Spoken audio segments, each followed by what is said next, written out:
1. Gibraltar Point Lighthouse, Ontario. We begin our journey on the shores of Lake Ontario, where the oldest surviving lighthouse on the Great Lakes stands as a grim monument to an act of betrayal. This is the Gibraltar Point Lighthouse, built in 1808 on the Toronto Islands. For 7 years, the German-born lightkeeper, John Paul Radelmüller, faithfully tended the light, living a peaceful life with his family and supplementing his income by brewing and selling his own bootleg beer. The tranquility was shattered on a frigid night, January 2, 1815. It was a time of war and tension, and the nearby Fort York was garrisoned by restless soldiers. According to the enduring legend, 2 of these soldiers, later identified as John Henry and John Bloman of the Glengarry Light Infantry, came to the keeper's cottage looking for a drink. The night turned ugly as alcohol flowed and an argument broke out. The violence escalated, and the soldiers attacked Radelmüller. The keeper, bleeding and terrified, scrambled up the narrow wooden steps of the lighthouse tower, desperately trying to escape the murderous assault. But his pursuers were relentless. The story says they cornered him at the top, a final struggle ensuing before he was pushed or fell from the tower. But the horror did not end with his death. To conceal their crime, the soldiers allegedly did something unspeakable. They dismembered the keeper's body and buried the pieces in the sand dunes around the lighthouse. Though both soldiers were eventually charged, they were acquitted, and the murder remained an unsolved cold case for decades, leaving Radelmüller's soul without justice or a proper resting place. The haunting began almost immediately, solidifying the lighthouse's reputation as the most famous ghost story in Toronto. Over 70 years after the murder, a new lightkeeper, George Durnan, decided to search the area. His efforts, alongside his uncle, were rewarded with a chilling discovery. Near the base of the tower, they unearthed fragments of a coffin and, most notably, a piece of a human jawbone, evidence believed to belong to the first keeper. Today, the spectral presence of J.P. Radelmüller is a fixture of the island. Visitors and staff have reported his apparition, a shadowy, sometimes bloodied figure, haunting the tower and the surrounding grounds, forever searching for his missing remains. More acutely, some claim to hear his tortured, moaning footsteps slowly climbing the spiral staircase inside the empty, silent tower, forever reliving his final, terrifying moments of life. The light he once so diligently kept has been automated, but the echoes of his suffering still illuminate the dark history of Gibraltar Point. 2. Peggy's Point Lighthouse, Peggy's Cove Lighthouse, Nova Scotia. On the dramatic, wave-battered granite shores of Nova Scotia sits one of the world's most photographed lighthouses, Peggy's Point, also known as Peggy's Cove Light. Originally established in 1868, the lighthouse you see today dates from 1915, a beacon of hope and a warning against the unpredictable North Atlantic. Yet, for all its postcard-perfect beauty, this iconic site is tied to a tragedy that gives rise to its haunting legend. The ghost story here is not of a keeper, but of a woman named Margaret, or Peggy, for whom the cove is said to be named. Long before the current tower, the area was settled, and Margaret and her family sailed to a new life in Canada. Their ship met a devastating storm, and while Margaret was one of the few survivors, the violent sea claimed the lives of her children. Devastated, her grief was all-consuming. She would spend her days wandering the rocky coastline, lost in sorrow, staring into the crushing waves that stole her family. In an effort to bring her back from the brink, her husband tried desperately to cheer her up. One day, he attempted to lighten her mood by dancing playfully on the treacherous, seaweed-slicked rocks near the water's edge. Tragically, in one of his spins, he slipped, hit his head on the unforgiving granite, and was killed instantly. This final, unbearable loss shattered Margaret completely. Shortly after, she returned to the spot where her husband died and threw herself into the icy sea, ending her life of perpetual heartache. Since that time, the lighthouse and the surrounding rocks are said to be haunted by a sorrowful spirit, often seen by tourists and locals alike.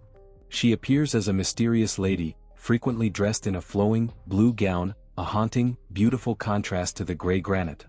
Visitors report seeing her standing precariously on the cliffs, gazing out to the horizon as if poised to jump. People who have rushed forward to try and pull her to safety or offer help report the most chilling encounter. As they get closer, the figure simply vanishes into the misty air, a spectral embodiment of perpetual grief. She is a silent warning, a constant reminder that for all the light a beacon can cast, it cannot soothe a broken heart or banish the lingering tragedy of the deep, cold ocean. 3. West Point Lighthouse Inn, Prince Edward Island. Rising on the southwestern tip of Prince Edward Island, the West Point Lighthouse Inn is unique, it's not just a historic light station, but also one of Canada's few lighthouse inns. Established in 1875, the square-tapered wooden tower and its accompanying keeper's dwelling, now the charming inn, have served the Northumberland Strait for well over a century. But within its wooden walls and up its spiral stairs, the history of lightkeeping has turned decidedly chilling. The lighthouse's primary ghost is believed to be the spirit of a former keeper named William. Though some accounts refer to the ghost as MacDonald, the identity is often connected to the long history of keepers who lived and worked there. Unlike many lighthouse spirits, William is generally considered a friendly, or at least benign, spirit. However, his presence is undeniably active and frequently reported by both staff and overnight guests. The encounters range from the classically spooky to the utterly bewildering. People staying in the inn have reported hearing unexplained sounds like footsteps pacing the halls or ascending the main staircase when no one living is there. Mysterious, cold spots often move through the rooms, and objects have a bizarre habit of relocating themselves. Guests have described the eerie experience of watching a light in a vacant room or an uninhabited area turn on, only to switch itself off moments later.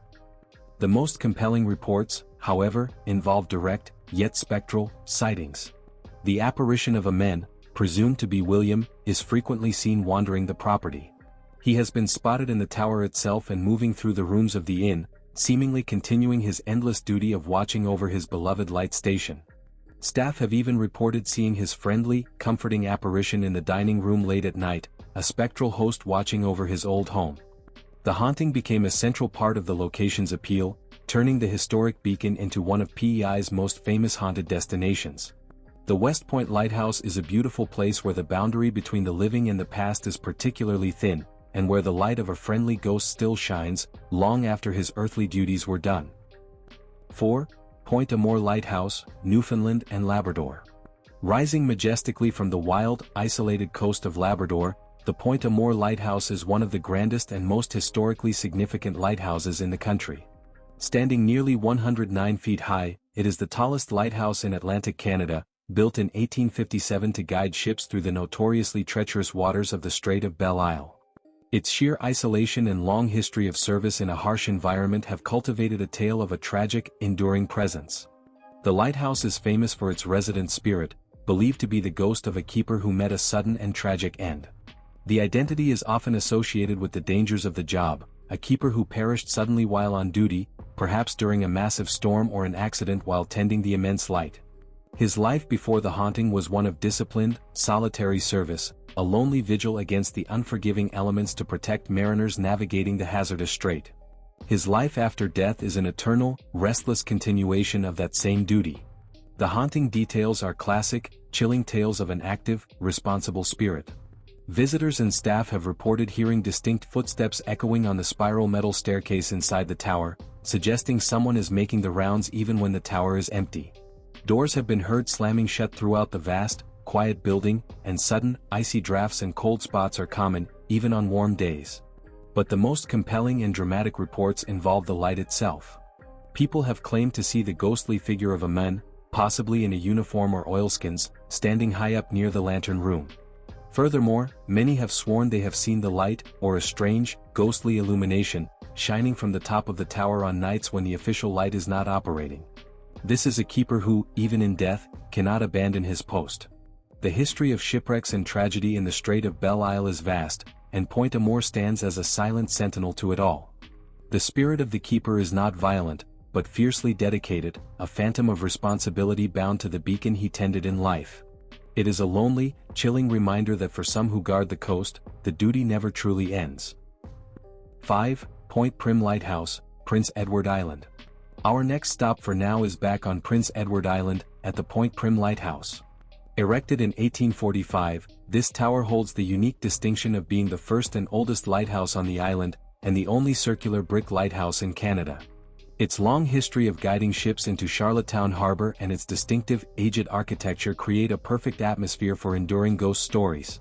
The history leading to its haunting is steeped in the solitude and dangers inherent to lightkeeping. While specific details about the keeper whose ghost is said to linger are often blurred by time, the legend speaks of a keeper or a person closely associated with the lighthouse who met an untimely end near the station. This individual, deeply connected to the land and the light, was never able to find peace and remains tethered to the historic structure. The lighthouse's haunting is characterized less by dramatic sightings and more by subtle, pervasive activity that unnerves visitors and staff. The atmosphere within the old brick tower is often described as heavy or charged, with an undeniable feeling of being watched. One of the most frequently reported phenomena is the distinct sound of unseen footsteps ascending and descending the inner spiral stairs. These footsteps sound solid and real, often heard when staff are alone or when the area above or below is confirmed to be empty.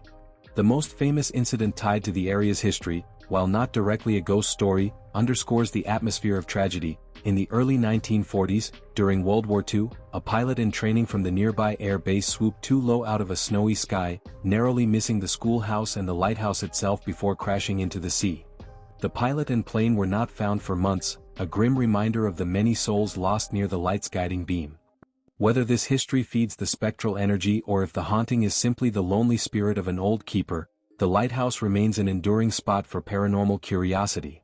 The spirit of Point Prim is a quiet one, a lonely sentinel still walking the beat of a bygone era, forever guarding the oldest light in PEI. 6. Bird Rock Lighthouse, Rocher Oiseaux, Gulf of St. Lawrence. In the desolate, wave-lashed waters of the Gulf of St. Lawrence, sits the infamous Bird Rock Lighthouse, or Rocher Oiseaux. It's a place of sheer, terrifying isolation, a towering spire of rock so difficult to access that keepers and their families were often marooned for months, only receiving supply vessels twice a year. Established in 1870, this rock holds a history of suffering, madness, and unparalleled tragedy. The lighthouse quickly earned a reputation as a cursed station. Its first appointed keeper, Git, refused the position, but the next keeper to arrive was driven insane by the crushing solitude within 2 years. But the darkest, most enduring tales of horror come from the keeper families who served there in the late 19th and early 20th centuries, battling not only the elements but their own minds. The list of disasters is horrific: keepers killed by lightning strikes, men lost on the ice floes, and a catastrophic explosion in 1880 where keepers and a child were killed by the station's fog cannon. The atmosphere of the station was one of constant dread, even when things were calm. The isolated life pushed men to the brink, none more so than after a tragic death in the keeper's family. The lighthouse was so remote that a coffin and lead weights were always kept in the storeroom, with instructions to weigh the deceased and lower them into the sea from a rocky outcrop. After a keeper's wife, Mabel, died, her husband, Stephen, descended into madness, becoming convinced that the other keeper, John, and his wife, Annie, were gloating over his loss. He lunged at John, screaming that they were cursed, and turned the station into a living hell. The remaining keepers lived in constant fear, barricading themselves as Stephen, armed with a knife, screamed blood-curdling threats night after night.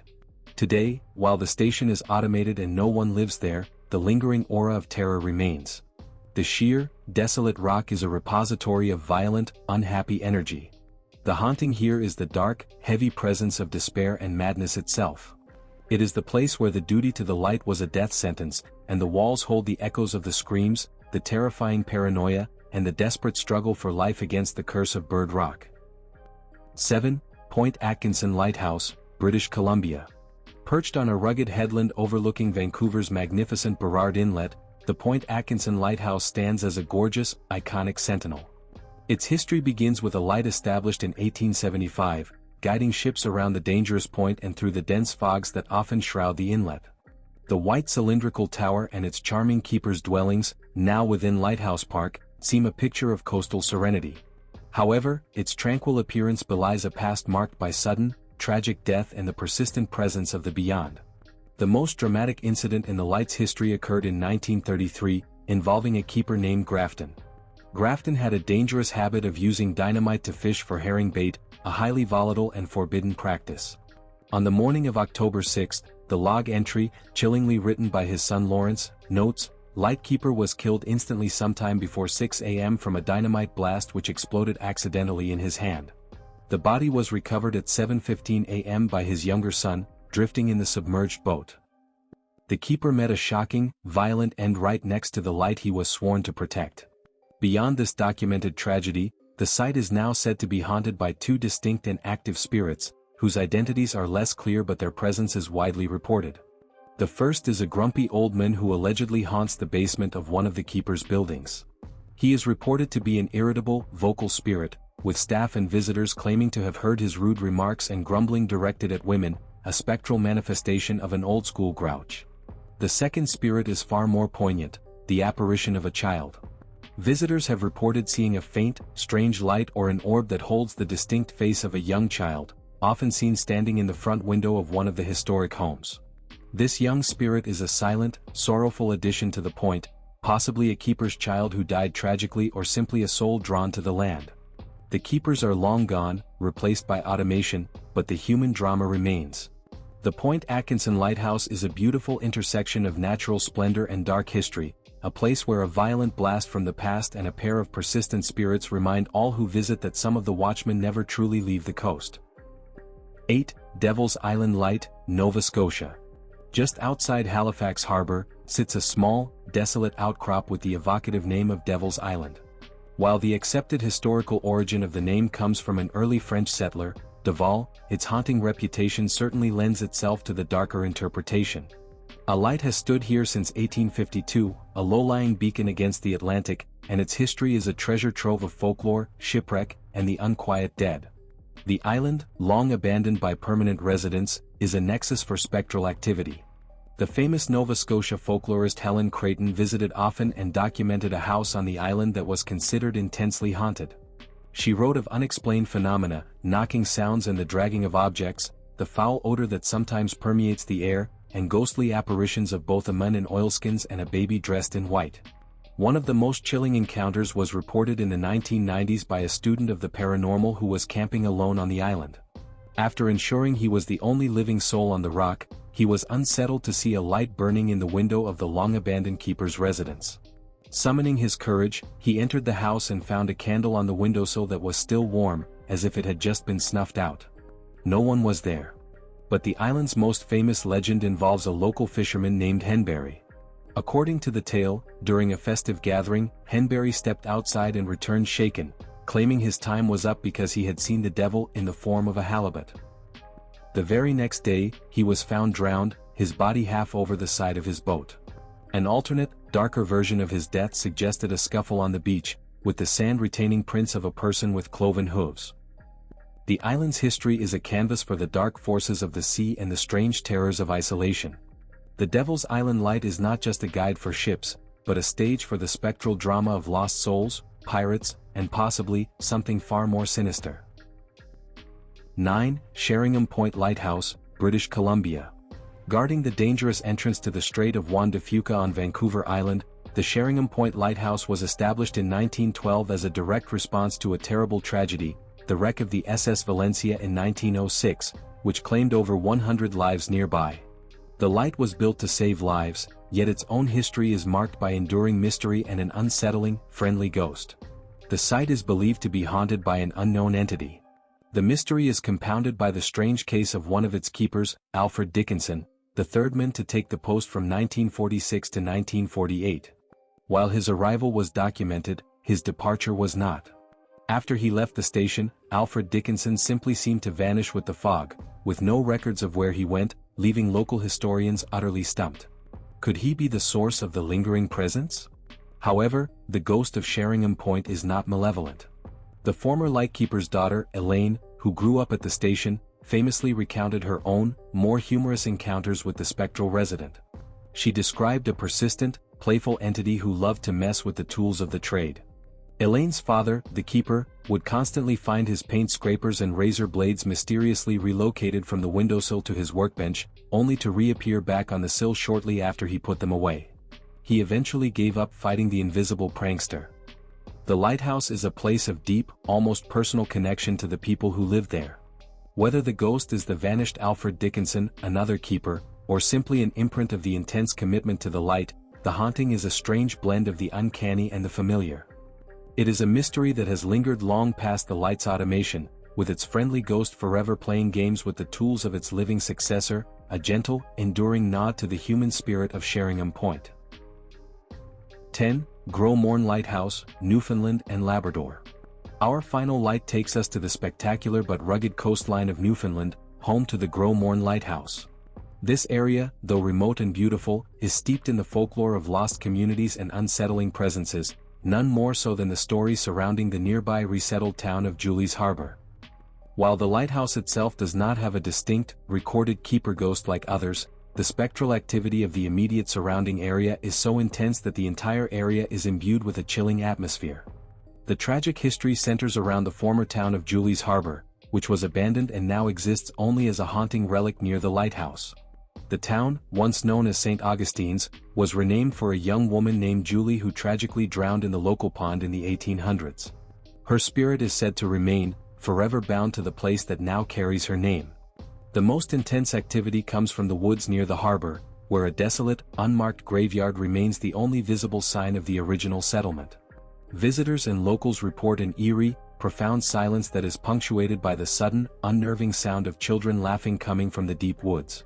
The laughter is reported to be so loud and persistent that it has driven people, including a man staying in the last remaining cabin, to flee the area in terror. A group of kayakers reportedly abandoned their camp midnight after hearing the spectral calls and laughter. Even more unsettling is the story of a fisherman who camped on the beach. He woke one morning to find his boat, which he had pulled far up on the shore to keep dry, mysteriously half filled with water after hearing a ruckus all night. The most jarring tale involves a group of card players in the final remaining house, who witnessed an apparition floating through the walls. They were so terrified that they immediately left and later towed the house itself across the harbor to another community. The Gros Morne Lighthouse stands as a quiet witness to this intense, localized haunting. Though its beam is automated, it oversees a piece of coastline where the spirits of the dead, the lost Julie, the spectral children, and the lingering sense of a community that should be there but isn't, are still very much alive in the wind and the waves. The ghost of Gros Morne is not one man, but an entire, unquiet community.